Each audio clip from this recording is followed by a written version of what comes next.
Thanks to Attilio. Thanks, Martin, to share with me this amazing moment, and thanks to Olympus supporting us with this symposium. Okay, if you give me the slides.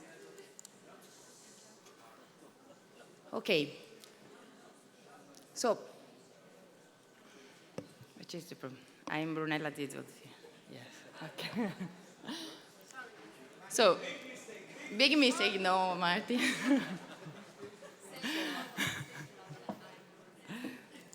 So, we have organized this symposium to show you how we can approach to the uterine factor in infertile patients. This is my disclosure. The problem is that reproductive surgery is not mandatory. Indeed, if you check on the site of the European Society of Reproductive Human Reproduction, you cannot find any guidelines on this topic. You can only find a special interest group. So that means that we need to evolve our approach to uterine factor. So knowledge on a safe surgical access and on a correct use of our instrumentation and on electric ones is really, really important. And this is the reason why we are here together today.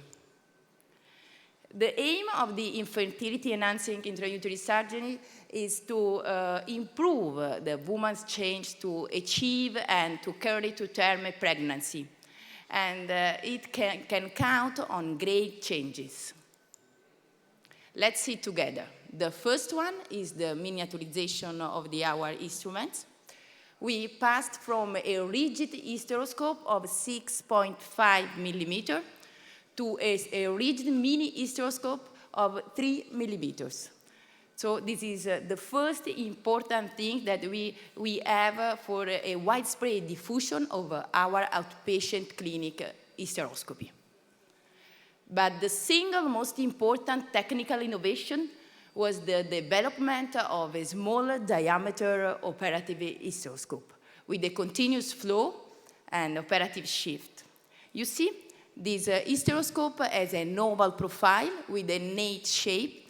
This is really, really important to make it easier to introduce the hysteroscope through the cervix, so the internal and external orifice into the uterine cavity.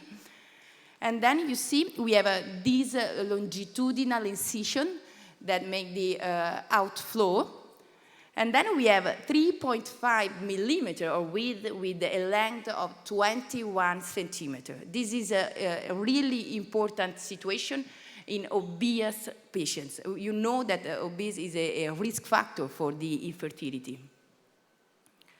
So thanks to this working channel, we can perform many procedures in our outpatient clinic setting, so endometrial biopsy or endometrial polypectomy, metroplastic. But before 1997, we used only mechanical instruments, 5 French mechanical instruments, you see? So the real important step, the real revolution, was the introduction of the electrosurgery. Bipolar system offered potential advantage over monopolar system, and Martin explained you in the next lecture in details the basis of the electrosurgeries. But you see, the electrosurgery means VersaPoint.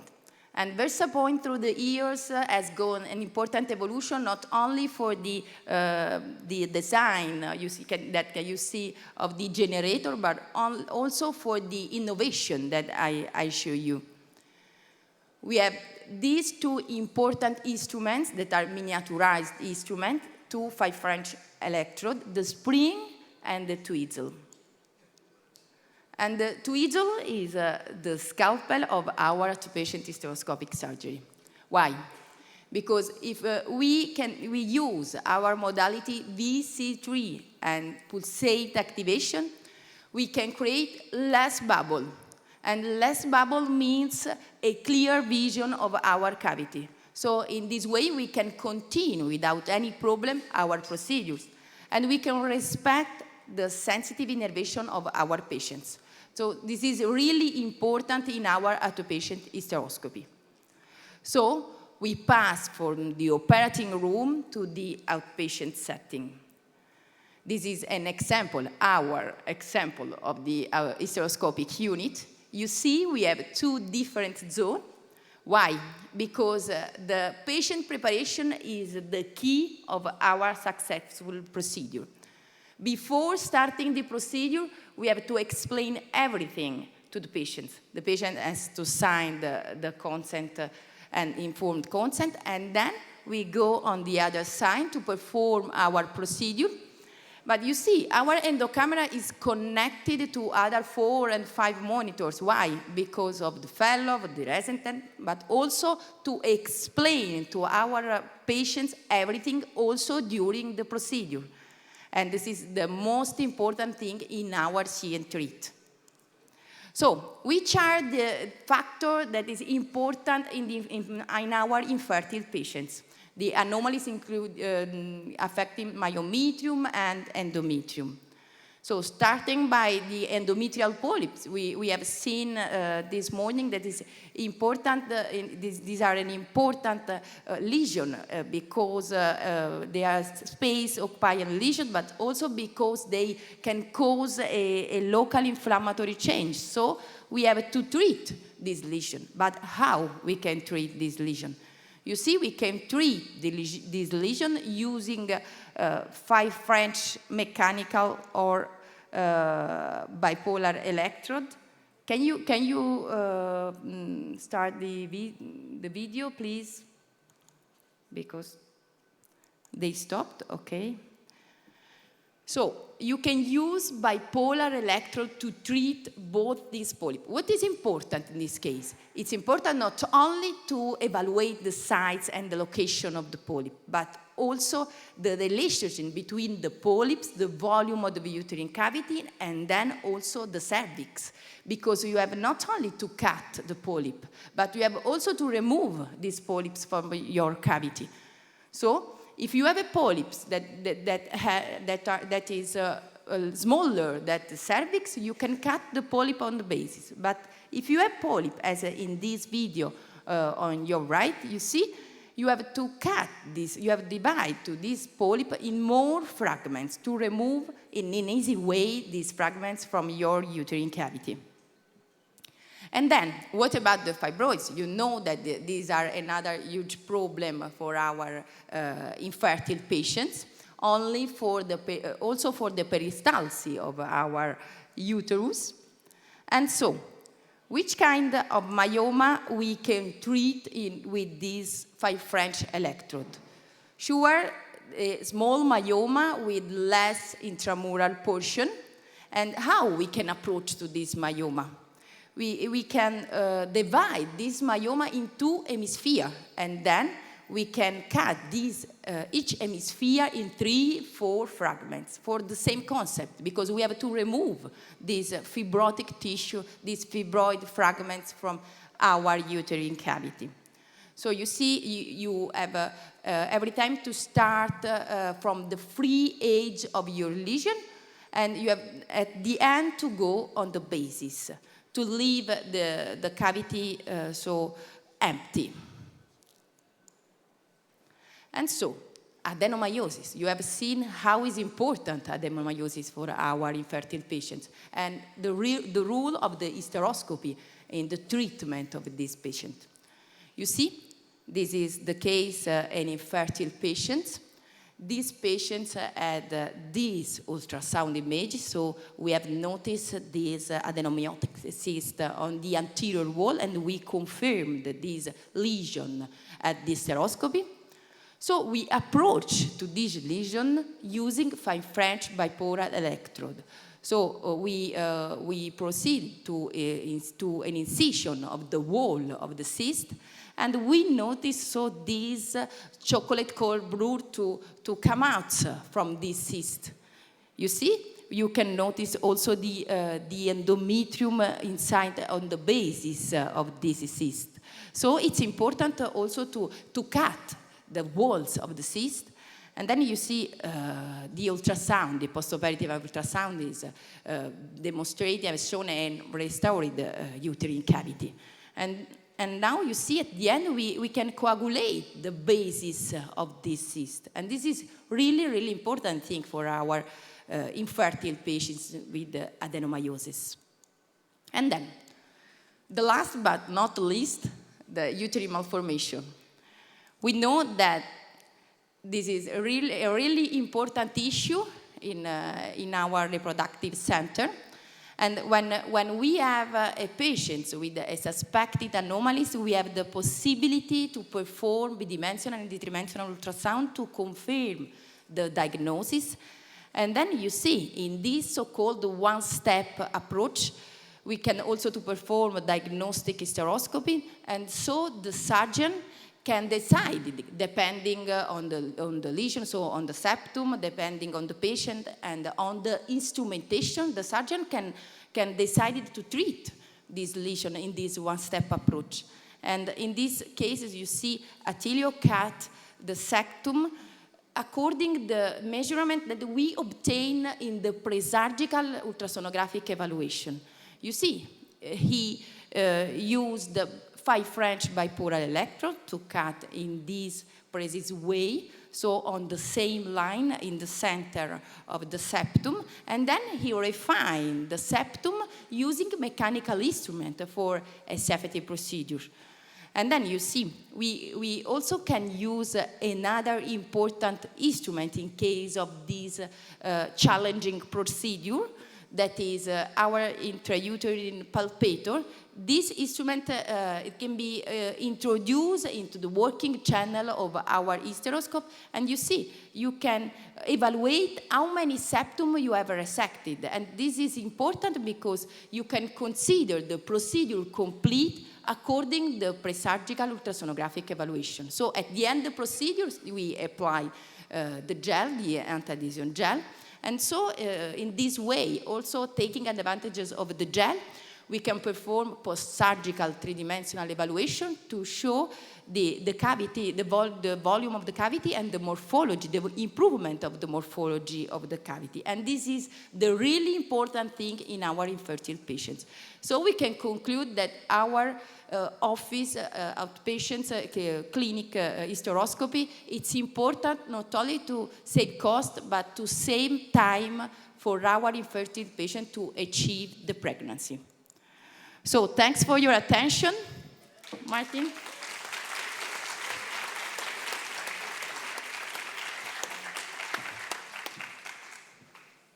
Thank you, Brunella. So Brunella has covered the office setting, and I would like to go through with you the inpatient aspect when you have a challenging case. And while the slides are coming up, a big thank you to Attilio. It is amazing how he has grown to become the superhero of the hysteroscopy world, together with Luis, Sergio, and Tony.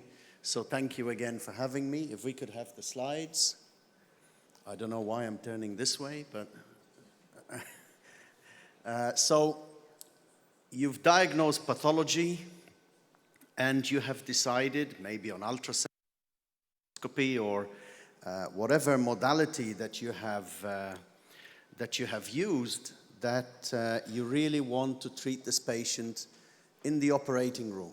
And I think there is a very important role for the operating room, because it allows you to do the more challenging patients without stress. I have spent nearly 28 years promoting the office setting, and will continue to promote the office setting, but there are situations where I'm more than happy to take the patient into the OR, because you can do more. So my disclosures, this is of course an Olympus Symposium, and also I'm a consultant for Olympus and Lena. So what makes a procedure more complicated, and how do I prepare myself, and how can I make it easier for myself, because easier for myself is safer for the patient. So first of all, we have failed office procedures. Whatever the cause of the failure, whether the failure is perforation, cervical stenosis, this is already a challenge to get into the uterine cavity. Size is very important, and primarily the lesions that we deal with that are large are fibroids. Also, there's been a lot of talk of adenomyoma, but also if you have a challenging septum, division or resection of a septum, and also treatment of the Caesarean scar defect. I won't have a chance to go through all of these with you, but some of them will be covered again today, but also pregnancy remnants within a niche and within adenomyosis. So I show you this because it's one of my very early cases. This is a case of osseous metaplasia of the endometrium. And I was just given the patient, here, go do a hysteroscopy and sort her out. It was live surgery, of course. Anyway, so you can see the bone spicules there floating away, and many of them. And little Martin didn't know that this was a small cavity because of the bone, and I went on to dilate, and there's a lovely view of the small bowel, which luckily I did not mistake for polyps, which is something that some people do, and they go on to resect the polyps to great effect. So you really need input, you really need information, you really need a history of the patient, you really need to be prepared, you need imaging. I cannot stress the value of imaging, of whatever imaging you prefer. Whether you do it yourself, whether you ask for an MRI, whatever you do. If you can, do a diagnostic hysteroscopy before, because it gives you information to access the pathology straight away. And then you have to choose the right instrumentation for the pathology that you intend to treat. Yes, sometimes you get surprises, but the more prepared you are, the less likely you are to be surprised. If you think you're going to need it, pre-treat. There's no shame in pre-treating. Whether you just want to pre-treat to thin the endometrium, or whether you want to shrink the size of the fibroid, because size makes a huge difference. The difference between a 4 centimeter fibroid and a fibroid that shrinks down to 2.5 is huge. You also need to make your cervical access easier. And giving misoprostol makes your life a lot easier if you anticipate difficulty at the cervical point, or whether you have had a previous issue with accessing the cervix, and if you have given GnRH analogs. To avoid nearly 50% of complications with operative hysteroscopy, use a small diameter hysteroscope to access the cavity so you know you're heading in the right direction, that you are now accessing the cavity. If you just dilate, you create a false passage into the posterior wall of the uterus, and you still have a big case to treat. This is going to be very challenging. You also need electrosurgery. I have all the respect for the companies who sell morcellators, no problem with that. But to date, I have not seen a morcellator that is able to take out a 4 centimeter diameter fibroid in a short period of time. I'm happy to be proven wrong, but I have tried myself many times, and unless you use electrosurgery to cut the fibroid out, you're not going to make it easier on yourself. It helps you control bleeding if you have specific bleeding points, particularly in fertility. You want to minimize the use of coagulative electrosurgery, and you just want to coagulate minimal bleeding points. And if your other instrumentation fails, your tissue removal devices fail, you have a resectoscope somewhere within your operating room that you can use. We've talked a lot about adenomyosis. This is an adenomyoma, and this is what it looks like when you're resecting it. Of course, there's no pseudocapsule, there's no compression tissue. The tissue just infiltrates the myometrium, and it looks like a collection of glands. It's a lot easier if you have cystic adenomyomas, because you can see the fluid, you resect the capsule around it, but solid glandular adenomyomas are a bit more of a challenge, and that's where your MRI and possibly peroperative ultrasound come in very handy. Usually there is a degree of hypertrophy of the myometrium as well, so this makes it makes it a little bit safer. But you get to the end point not by getting into the pseudocapsule, but by noticing that you've resected all the glands. How about fibroids? There's 3 steps that I would use to cut fibroids. First, you need to identify the fibroid. You want to identify where the fibroid is, you get into it, and then you enter the pseudocapsule. So now you're on the fibroid. You then resect, you get to the fovea, which is the bottom point of the fibroid, and you resect it completely. If you have any spiral arteries that are bleeding, with electrosurgery, you have the ability to coagulate those specifically. So these are the steps, and this is really to try and emphasize, when you get a good image at hysteroscopy, you can clearly see, I'm going to point to the image to the right, so you can clearly see fibroid, you can clearly see myometrium, and you can clearly see the pseudocapsule right there. So once you start resecting a type 2 fibroid, this fibroid is going to get bigger and bigger and bigger, and then eventually it starts getting smaller and smaller and smaller. And you resect on the fibroid itself. You don't have to dig a big hole into the myometrium because you're trying to be as conservative as possible. You can use your loop as a mechanical dissector, and you lift it up, as you saw earlier in other videos, where you can lift the fibroid up into the uterine cavity, because this makes it easier for you to resect. I'll show you a couple of these, but it's really just to show you the clear distinction that we get with good imaging systems of what is myometrium and what is fibroid. You can also rock the fibroid, as I'm doing here. So you're pushing on the fibroid, the whole fibroid moves as one, and the myometrium stays behind. And once you get into the correct plane, you can lift the remnants of the fibroid into the middle of the uterine cavity. And this does not happen if you have an adenomyotic element to it. So you really need imaging before you jump into these cases. Okay, once you get into that space, you'll notice that you can hydrodissect, you can elevate the fibroid, and you can cut and take the whole fibroid out. So I tend to take the chips out using the resectoscope. I try to avoid use of suction curettes, and more importantly, of an Ehrlich evacuator. Please do not use that instrument that is designed for urology. And at the end of the resection, even though your loop is a little bit mangled, but you start getting to the fovea of the fibroid, you get all the chips out, the uterus contracts, and with that you can move on. This is just to show you a small fibroid. It's about 2.5 centimeters, not very big. So you identify where the fibroid is, you reduce the pressure, you cut right over the fibroid, and you dissect it. And as it dissects, you once again can very clearly identify what is the pseudocapsule there, which you don't want to cut. You're lifting the fibroid away, and as you resect the fibroid away, you then enucleate it completely.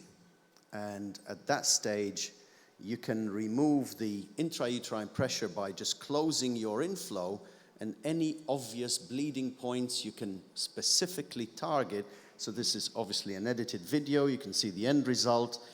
The nice thing about it is, as soon as you take the intrauterine pressure away, the edges of the myometrium come nicely together.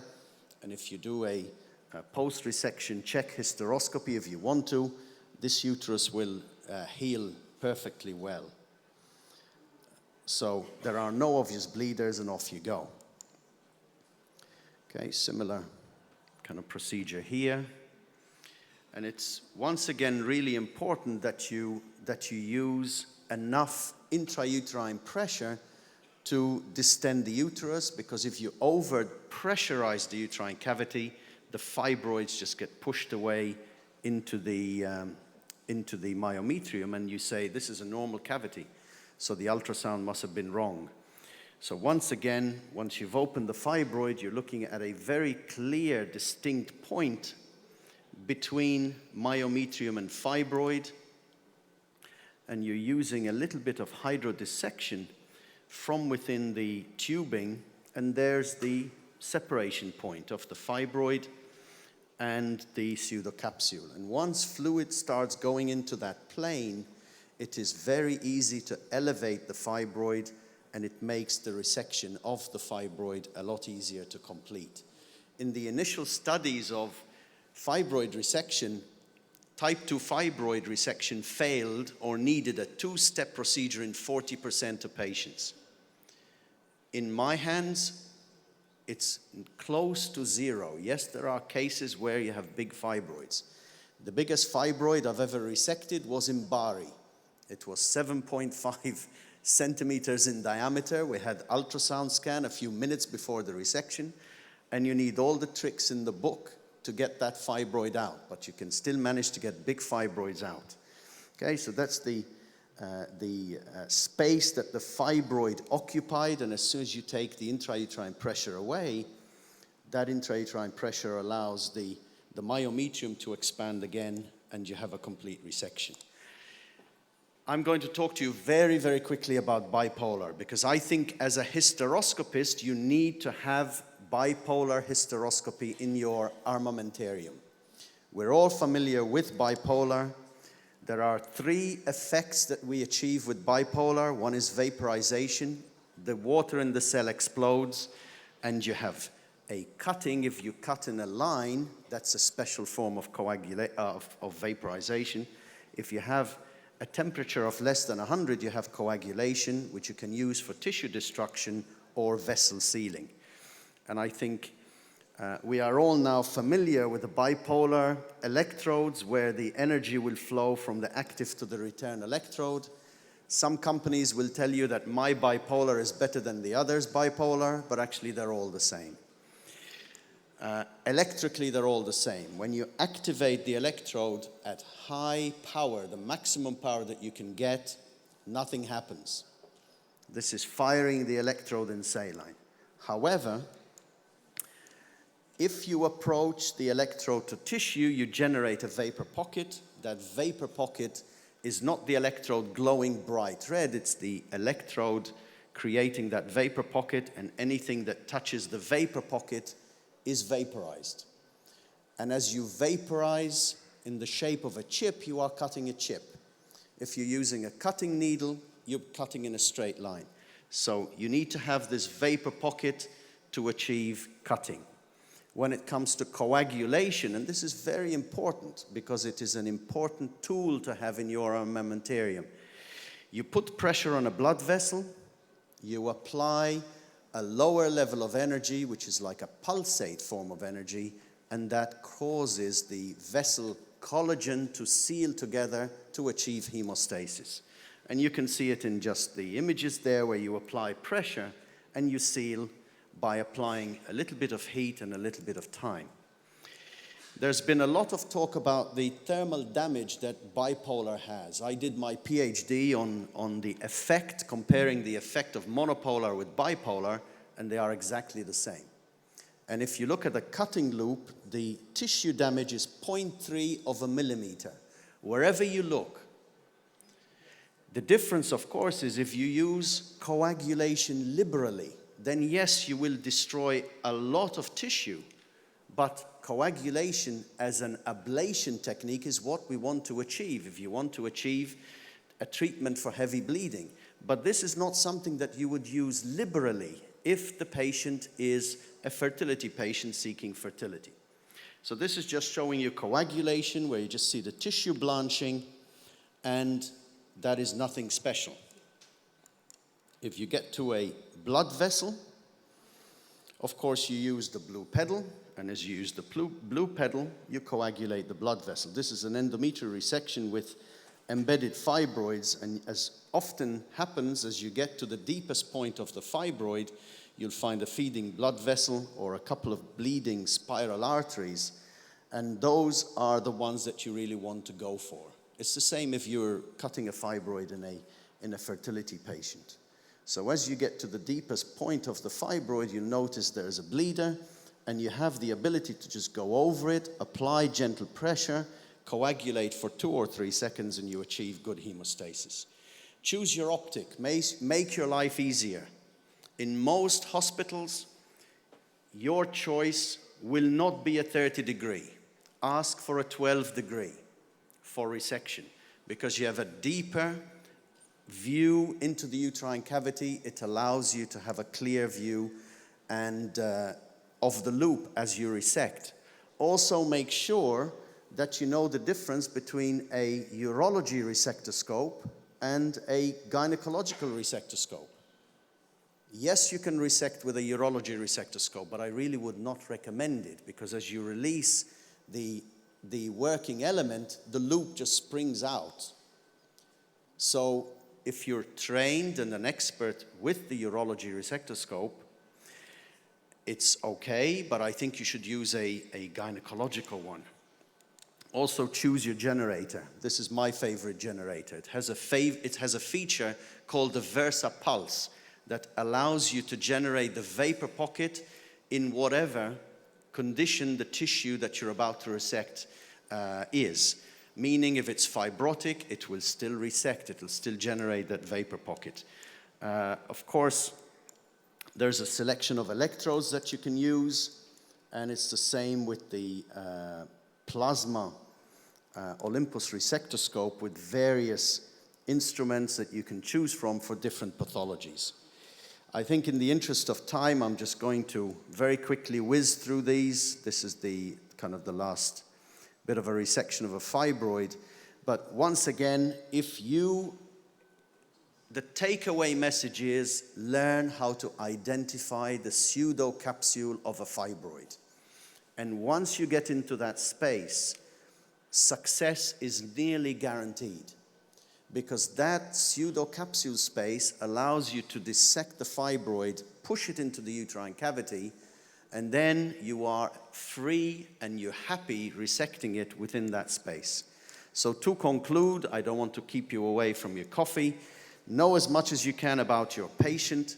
Be in control of the procedure by knowing the instruments you are working with. Do not allow you to be dependent on your nursing team to work your hysteroscopy equipment. It's a recipe for failure.